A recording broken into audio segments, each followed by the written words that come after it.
The boardroom was quiet, the kind of silence that hung in the air after a long, eventful day. The chairs were slightly out of place, coffee stains dotted the long glass table, and papers lay forgotten from a hurried meeting. Maria, a soft-spoken woman in her late 30s, stood alone with her mop, diligently wiping away the remnants of another day in the corporate world. She had been working as a janitor at the company for the past 6 years. Though most never noticed her, Maria noticed everything, from the mismatched tiles in the hallway to the exhausted sighs of the interns. She was invisible, and she had come to accept that. This night felt no different. The boardroom, with its polished surfaces and expansive windows overlooking the city, was her final stop. She worked quietly, humming a lullaby her grandmother once sang. Then came the sound of footsteps, hesitant, unfamiliar. Startled, she turned to find a young man in a crisp button-down shirt and slacks standing awkwardly in the doorway. He smiled, a little shyly. "Hey, sorry to bother you," he said. "I'm new here, just started today, got a bit lost looking for the cafeteria."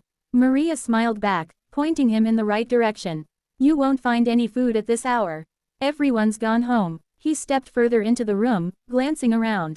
"I can see that. Place looks like it's been through a storm." He chuckled, eyes scanning the messy table and the damp floor.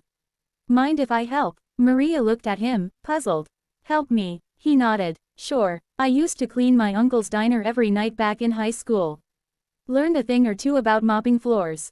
Before she could stop him, he picked up the second mop resting near the supply cart and started swiping across the floor with practiced ease. They worked in silence for a while, interrupted only by the gentle squeak of the mop against the floor tiles and the occasional clink of chairs being set back in place. "You don't have to do this," Maria finally said, pausing to catch her breath. "I know," he replied.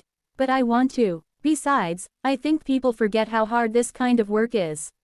Maria studied him for a moment. He didn't have the cocky air most newcomers brought with them. He seemed grounded, genuinely kind. They worked together for another 15 minutes, until the room gleamed under the soft glow of the ceiling lights. When they finished, he extended his hand.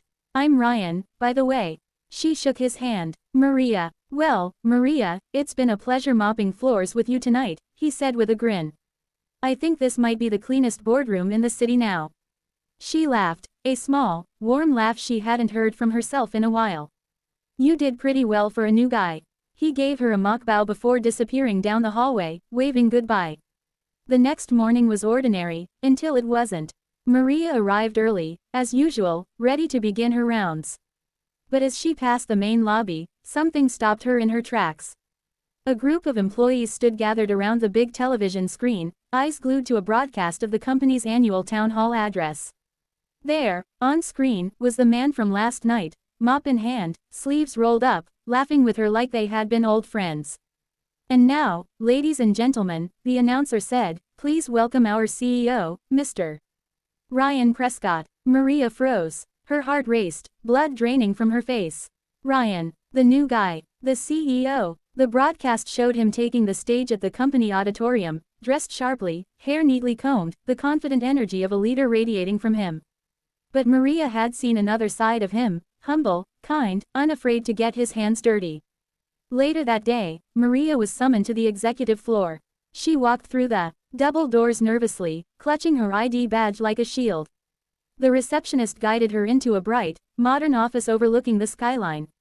"Maria." Ryan stood up from behind his desk, smiling warmly. "I'm glad you came." I didn't know," she stammered. "That's the point," he said, walking over. "Sometimes it's good to be seen for who you are, not what title you carry." He gestured for her to sit, and over the next hour, they talked about life, work, dreams, and dignity. Ryan explained how, after inheriting the company from his father, he chose to spend his first few weeks incognito. He wanted to understand the real heart of the organization, the people no one saw, the silent gears that kept everything running. "Last night," he said, "you showed me more about this company than any board report ever could." Maria blinked back tears. She wasn't used to this kind of attention, especially not from someone like him. Ryan reached into his desk drawer and pulled out an envelope. "This is just the beginning," he said. Inside was a promotion offer, head of facilities, with full benefits, a raise, and the authority to lead a small team. "I can't take this," she whispered, overwhelmed.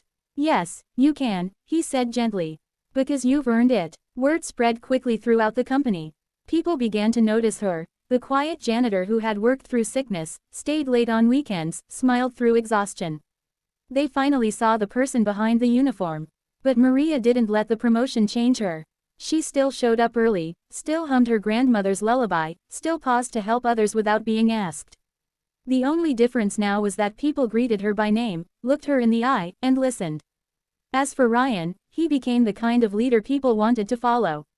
He brought empathy to the boardroom, and he never forgot the lesson Maria unknowingly taught him that night, that true leadership begins with humility. Months passed, and the company flourished. But more importantly, its people flourished. Ryan introduced mentorship programs, improved work conditions, and even started a scholarship fund in his father's name, one that Maria helped manage. One day, as the company celebrated another successful quarter, Ryan stood on stage, sharing stories about the people who made it all happen. He looked directly at Maria, sitting in the front row. Sometimes, the person cleaning the room after a meeting has more insight and more heart than everyone who sat at the table, he said. Leadership isn't just found at the top. It's found in moments of kindness, in actions taken when no one is watching. The crowd erupted in applause. Maria smiled, her heart full. She had always believed in doing good, even if no one noticed. Now, she knew for sure, someone always does. And sometimes, that someone turns out to be the CEO. That night became legend in the company's history, not because of a financial milestone or a major acquisition, but because it reminded everyone of the value of humanity. Of treating each person with dignity. Of seeing each other not by job title or status, but by heart. Maria's story spread far beyond the walls of the company. It was shared in motivational speeches, written about in business magazines, and even turned into a short film. But for Maria, none of that mattered. What mattered was knowing she had made a difference. She never expected recognition. She never sought praise. But in being her quiet, diligent, compassionate self, she touched lives, starting with one man who came looking for the cafeteria and found something far more valuable, perspective. And through that one night of shared mopping, both Maria and Ryan discovered that the smallest moments often hold the greatest power. The world continued to spin, business deals continued to be made, but the company never forgot its most important lesson. Everyone matters. And kindness is never wasted.